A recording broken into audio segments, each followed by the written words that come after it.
All right, okay. Um, Good afternoon, everyone. Thank you very much for having me here, and thank you, Amer, to give me this opportunity to share our study with all of you. So today I'm going to talk about the investigation of the phase change material for heating purpose. So my name is Xin Zhang, and working with Professor Yunting Ji. He is the supervisor for our research team. So my presentation will start from the background, and then I will talk about the experimental setup and the results. Apart from that, we carried out CFD simulations, and then we did the validations. The final part will be the conclusion. So I will give you some key results of our study. So, as we all know that the global economy is still growing very fast, so there is a lot of demand for the continuous energy supplies. And for the buildings, the energy used, they are approximately account for 30% of the world energy consumption. And those energy used in building, they are primarily for the heating, cooling, and equipment. So at the same time, there will be some CO2 emissions, which account about 27% of globally.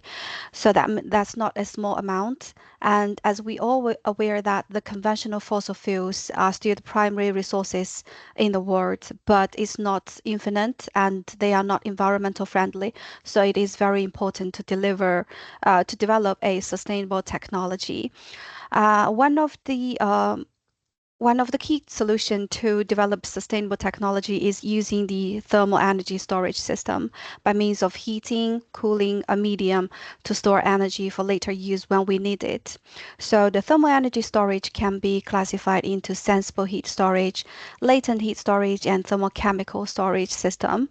And among all those three systems, the the most promising technique, which is the latent heat system, because they have a wider range of availability of phase change materials and higher thermal storage density. And when we're operating it, it's almost isothermal. So that's why on our study, we just focus on the latent heat storage system. So what is latent heat? I will give you a very easy example. So imagine we have ice and we heat it up.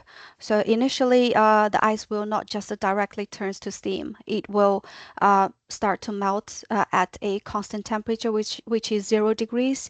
But during this process, it keep absorbing large amount of energy. So this is the latent heat, the phase change, but the temperature does not change, and at the same time, it's absorbing energy. So this is latent heat. After all the ice, they are melted into the liquid, and if we continue to heat it up, and then we can feel that the temperature is rising. So this is the sensible heat. So the sensible heat capacity is the ability of a material to absorb heat energy with the temperature increasing. So those are the difference between the latent heat and sensible heat. For testing the performance of PCM heat exchanger for space heating, this is the small test rig we've set up. We use a air conditioning laboratory unit, which is A660.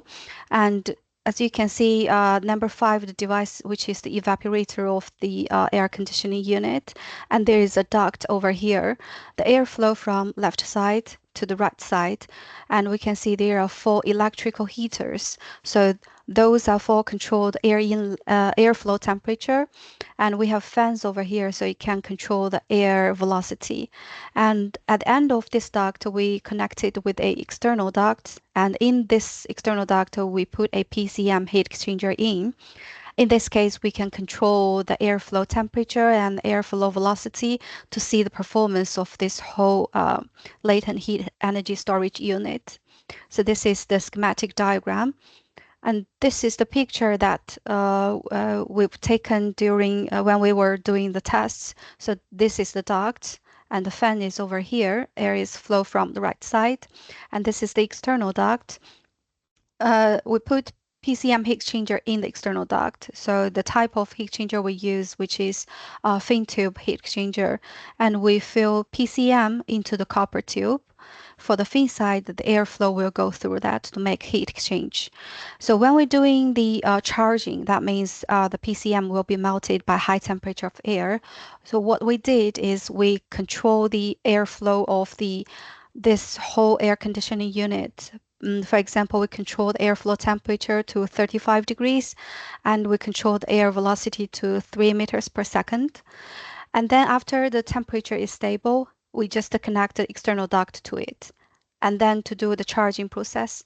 After the charging process is finished, we remove the external duct, put it beside of the rig, and then we'll control the temperature to a lower temperature, let's say 22 degrees, to do the discharging. So the absorbed energy, we put the external duct back to the original duct, and then the energy can be released out for space heating. So those are the whole process for charging and discharging of this PCM heat exchanger. And you can see there's a laptop over there connected with a data logger to do the data collection of the temperatures. So this is the PCM that we use. We use A27. 27 means the melting time is at 27 degrees. So we selected 27 for the space heating. So you can see at 21 degrees, it's solid state because it's below its melting point. And if we heat it up to 40 degrees, it's fully liquid states because it's higher than 27 degrees. Before we carried out the tests, what we did is to calibrate the thermocouples. It's quite important because during the experiment, the most parameter we need is temperature. So we use a standard water thermal bath to calibrate our K-type thermocouples. And we put several points on the PCM heat exchanger to monitor the air outlet temperature, air inlet temperature, fin surface temperature, tube surface temperature, and the inner temperature of PCM. So for the inner temperature, we use an insertion type thermocouple to measure it, and the data logger we use, which is Pico data logger. So those are the experimental results for the both charging and discharging. We did the tests for different velocity. So for example, the charging process, we carry out low velocity, which is at 3 meters per second. High velocity is about 5 meters per second. So you can see the black line, which is the PCM temperature. So as you can see, there are two sensible heating process because the temperature increasing dramatically, and there is a latent heat period. And during the latent heat period, large amount of energy can be absorbed by the PCM. And finally, the PCM temperature can be achieved to the same point of the air outlet temperature or air inlet temperature. Similarly, for the discharging, there are two sensible cooling process which temperature decreased dramatically, and one latent heat period. And during this period, large amount of energy can be released out for space heating. So those are the experimental results that we've got. For further investigate the performance of this PCM heat exchanger, we carried out CFD modeling under different operating conditions. So what we did is we developed a 3D geometry of this heat exchanger in SolidWorks, and we use ANSYS ICEM to do the meshing and ANSYS Fluent to process the model, and then we use the post CFD to do the data analysis. And the operating condition we set up is for the charging, the air inlet temperature will vary from 31 degrees to 35 degrees. And for discharging, the air inlet temperature can be varied from 18 degrees to 22 degrees. And at the same time, we also change the velocity inlet, which is from 1 meters per second to 7 meters per second. So those are the operating conditions for the CFD modeling. And then we did the validations. So you can see the dashed line. Those are the CFD results. The solid line are the test results. So for the charging, we can see the PCM temperature and air outlet temperature, they had a good agreement with the test results. But for discharging, we can see there are some discrepancies about the PCM temperature. So this is because can be explained by two reasons. The first one is, as I've mentioned, when we're doing the experiment, we just keep connected the external duct to the original one and then remove it and then connect it. So during this process, the position of the thermocouples can be moved a little bit. So that could be one reason.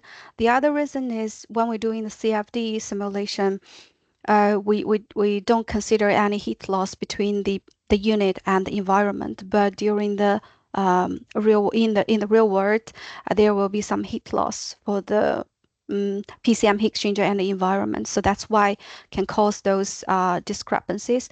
But if we look into the air outlet temperature, they had good agreement. So we can see, we can say this CFD model is fairly validated with the test results and which can be used for the further investigation of its performance. So the other advantage of CFD modeling is it can give us visualization of how the temperature change during the charging and discharging and how the PCM is liquefied or solidified. So for example, this is the charging process. That means the air has higher temperature, PCM has lower temperature. So at different, so this on the left side is the figure for the temperature contour of PCM and airflow at different air velocity. So the cool color means lower temperature, warm color means higher temperature. Because it's charging process, so the PCM temperature will increase gradually until it's achieved to the air inlet temperature. And we can see obviously at the 100 seconds the air temperature is a bit lower after it's flow through the tube because they are making heat exchange between the PCM and airflow. And on the right side, which is the liquid fraction of PCM during the charging. So what is mass fraction? So liquid fraction means how much PCM is melted during the charging process. So that's why the mass fraction is just between 0 and 1. 0 means it's totally solid, and 1 means it's fully liquid. So because it's charging, so the PCM will start to melt until it's reached to fully liquid. And apart from that, we can observe that the melting is start from the outer layer of PCM, which is near the tube wall. And then because of the heat conduction, the heat will be transferred into the inner of the PCM until all the PCM can be melted. So this gives us a visual concept about how the PCM is melted. So similarly, this is a discharging. Discharging means the PCM will release energy to the space for space heating. So the temperature will decrease. The temperature of PCM will decrease gradually. And similarly for the liquid fraction, initially all the PCM were in liquid state, and then with the time going, it will be finally be solid state. So it's blue color.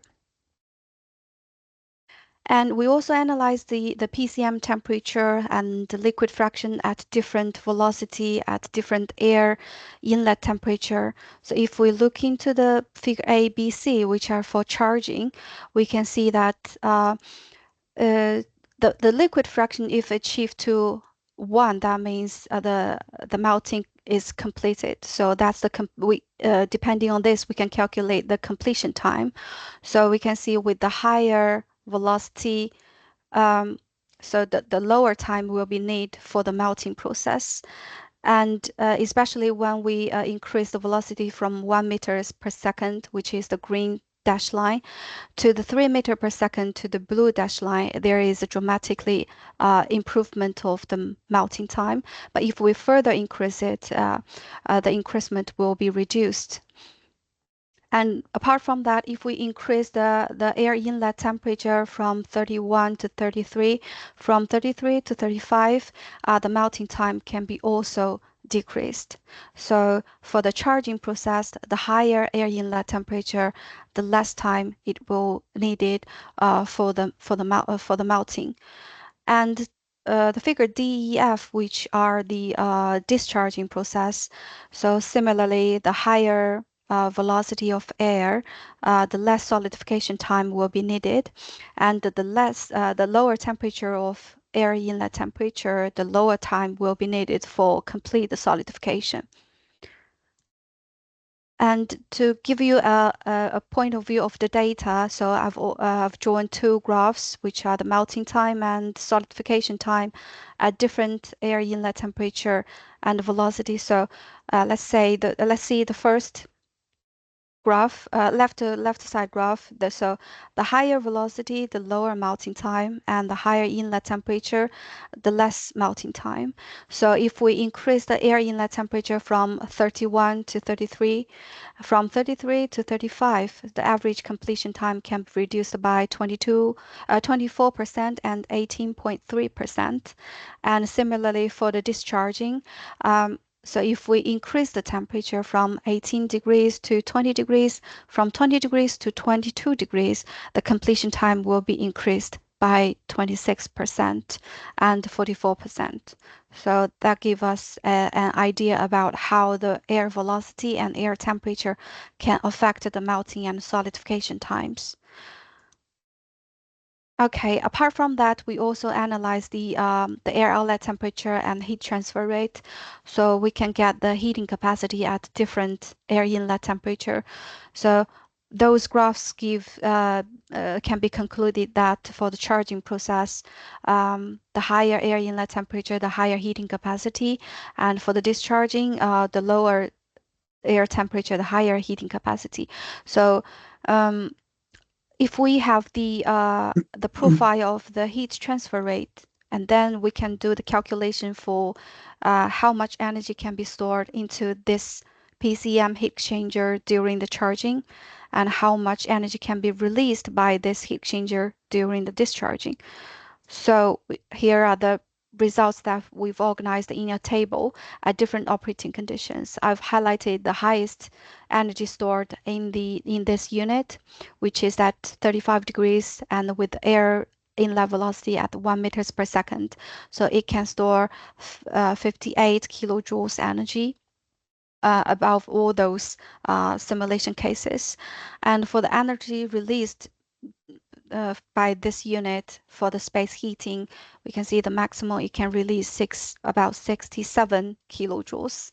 And also we analyze the PCM effectiveness, which is the percentage derived from the ratio of the total latent heat to the total discharge heat. We found out that at 3 meters per second, it has the highest PCM effectiveness, which is around 70%. And by comparing our results with the literature, we found out from the literature the maximum value of the PCM effectiveness, they can only achieve between 50% and 56.5%. So that means our PCM to air heat exchanger has a better performance.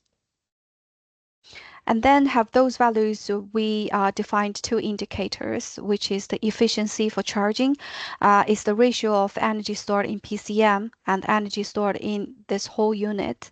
So that's why the value is lower than 1.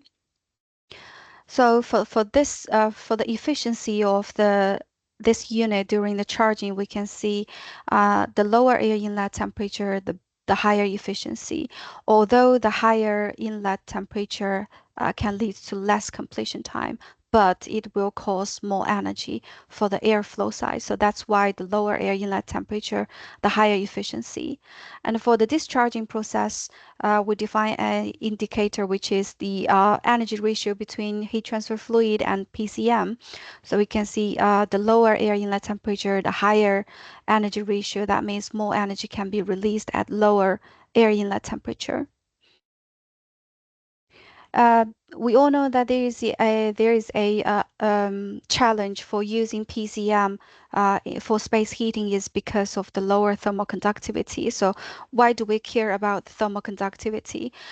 This is because when we want to use a PCM heat exchanger in a building or in a small space. We just want it to react quickly. So if the temperature of the room is cooler, we just want to heat up this space quickly. So that's why we carried out the investigation of different thermal conductivities. So K is the original thermal conductivity. We just increase it by the increment of 0.2. And we found out the higher thermal conductivity, the less time of melting time and solidification time. So that will contribute to a better performance of the completion time. For example, if we at the constant heat transfer velocity at 3 meters per second, which is the green bar. So it can be, if we increase it from K to K plus 0.2, the melting time can be reduced by 43%. And for the solidification time, it can be reduced by 35%. So it's a large reduction and a great improvement. And by comparing the melting time and solidification time, we can see the melting time just take less time than the solidification time for this specified PCM. So here are all the results that we've got from the tests and CFD results. And from our carried out test results and CFD results, we've identified that this latent thermal energy storage technology is essential for the energy management in building. So it has great potential for the space heating. And for doing the CFD modeling, we have investigated how the other factors can affect its performance. So the higher heat transfer fluid flow rate can reduce the completion time of phase change. And for the charging process, if we want to lower completion time, you need to increase the heat transfer fluid temperature. And for the discharging, you need to decrease the HTF temperature. And also, I've mentioned the efficiency and energy ratio of HTF and PCM. So the lower HTF temperature will lead to higher efficiency, and also the lower HTF temperature will lead to higher energy ratio. And the other one is the thermal conductivity of PCM. So increasing the thermal conductivity is a promising method to improve the charging or discharging completion time. And overall, our study provides strong insights for the future development of space heating by using energy efficient thermal system. So that's all about the content that in my presentation. Thank you very much. I'm very happy to take any questions if you have. Brilliant. Thank you very much. Really interesting. If you have any questions, please use the chat box or put your hand up and I'll manage the questions. In the meantime, I've got quite a few actually, because starting to work on PCMs on heating and cooling applications. Yeah. My first question is, what is so phase change material? What is from a technical, not technical, but more from like a installation perspective, what would be the challenges of kind of applying it on, say, a real life system? Would it affect operations? Is it difficult to handle? Does it need more considerations from a design perspective? Because I don't know, I haven't really dealt with them, so it'd be interesting to see your insights from your experimental approach. Yeah, actually applying the PCM in the real world has not been large scale applied. One of the things is because if we want to use that in a large building, which is a large space that will need a large volume of it. But if we want to use a small space, that will have a great advantages. And the other advantages is we can combine the PCM or the small PCM energy storage unit with a solar collector. So that's a kind of integration of renewable energies as more sustainable technology. And also we can use it with the waste heat to saving energy and to reduce the CO2 emission. So at the moment, it's not the main part of energy supply, but we can use it to combine with other technologies. So yeah, those are the advantages of the PCM and how can we use it. Yeah. I can see Um, there's a question. Okay, sorry. um, Yeah, so the question from Said, which software do you use for the graphs? Because I'm struggling with doing Okay. research. Yeah. Yeah, I'm using the Origin Lab. Have you heard about Origin Lab? If you Google it, it can give you a really beautiful graph. It's quite useful software. Or okay, I'll try and find the link and post it on the chat. To be fair, I Yeah, just use Python. So it takes ages to use. Perfect, yeah, thank you. Yeah. it's okay. Just another quick question, sorry. So for your just for the benefit for your CFD for attendees benefits, what packages of software did you use? Because a lot of the question we get is what kind of software do Yeah, you use for your so that'll yeah. be good. We use the ANSYS. So ANSYS, we use ICEM to do the meshing, but we use SolidWorks, which is not part of ANSYS. SolidWorks to create the geometry, and then the main part is the Fluent. So we use Fluent to process the model.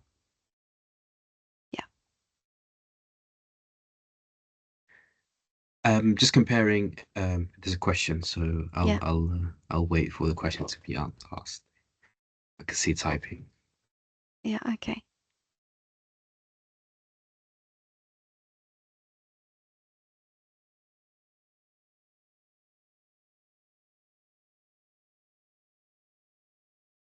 Okay, I'll ask my question quickly because it's so the question is, what are the criteria for choosing a PCM efficient material? Okay, so for choosing a PCM, I think there are different types. There are, so the one I'm using is liquid solid, so which is paraffin. And I think the most important is depending the application of your project or of your case. So we choose the temperature at 27. So there are varied large amount of PCM. They are working on different temperature. PCM can use for heating, but also can be used for cooling. We also have another project. We choose A17. That means that the melting temperature at 17 degrees. So I think it's primarily rely on what the temperature you want it to be working on.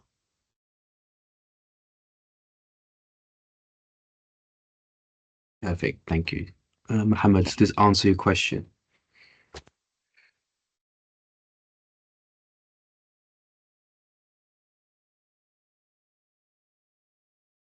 Okay. Thank you, Muhammad. Amazing, thank you. If there's no other question, I'll just ask my last one.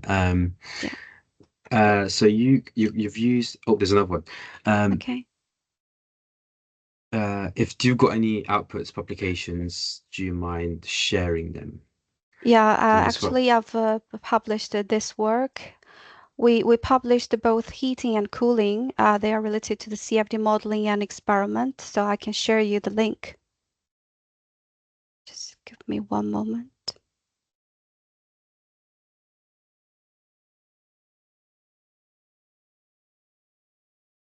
So this is the one for space heating, and there's another one for the space cooling.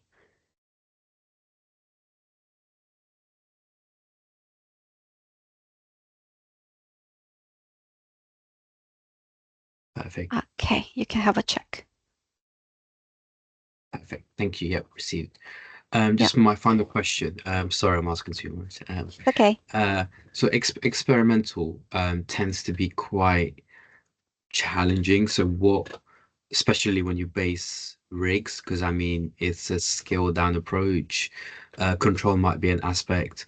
So what was the aspect from a control perspective that was difficult to Yeah, create the experiment? Yeah, yeah. I think one of the challenges we use the heat changer. One of thing is you need to make sure the leakage, make sure there is no leakage of the PCM. That is a big challenge. Make sure the PCM is fully sealed in the tube.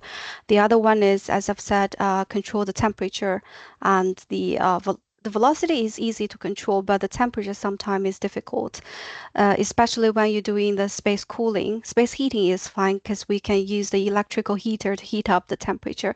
But for the cooling, sometimes it will be depending on the environmental temperature. So sometimes, for example, we choose the 17 degrees for the melting. Sometimes the temperature is hard to control below 15 or below 13. So that might be the biggest challenge. Perfect. Yeah, yeah. Because temperature for me was the worst when it came Yeah, to experimental and trying to yeah, control temperatures, especially when it's in an ambient test room. yes. Um, yeah. So there's a question typing, so I'll wait for that one. Okay.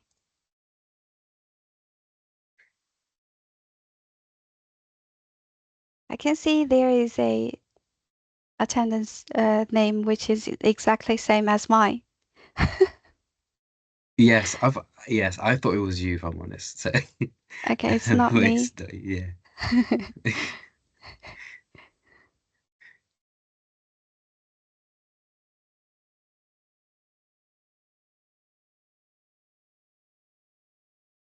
In Okay. zero energy building environment.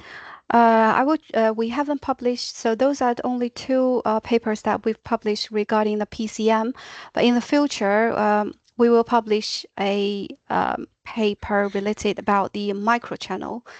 So that will be a bit different. The microchannel heat exchanger has been approved. It has better performance than this fin tube, but that will be the future work. I will try to find out more papers about that and then share it to you because currently those are the two papers that we've published.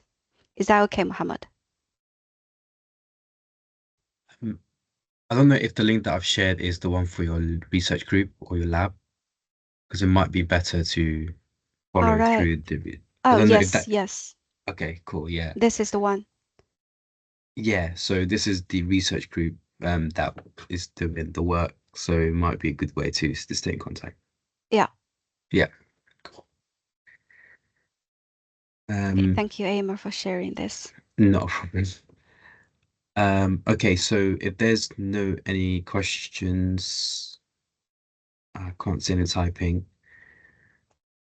Perfect. So yeah, so thank you very much for your time for the presentation. Really interesting. A lot of learning, and definitely two interesting papers that I'll probably read before I go to bed today. Yeah, really interesting and impactful. So this lecture has actually been recorded, so I'll normally upload it to Ashray UK YouTube page. So if you've got any questions or if there's something you've missed, just refer back to it. And hopefully that should answer the question. If you want any questions, reach out to me. I'm more than happy to link you with Dr. Shang. I can see typing, Okay. so there might Yeah. be a last minute question. Yeah. Thank you. Thank you, No worries. Mohammed. No Okay. worries. Thank you very much all. So I'll stop the Okay. recording now. Yeah. Thank you Um, again, I'm Amar, for giving me this opportunity.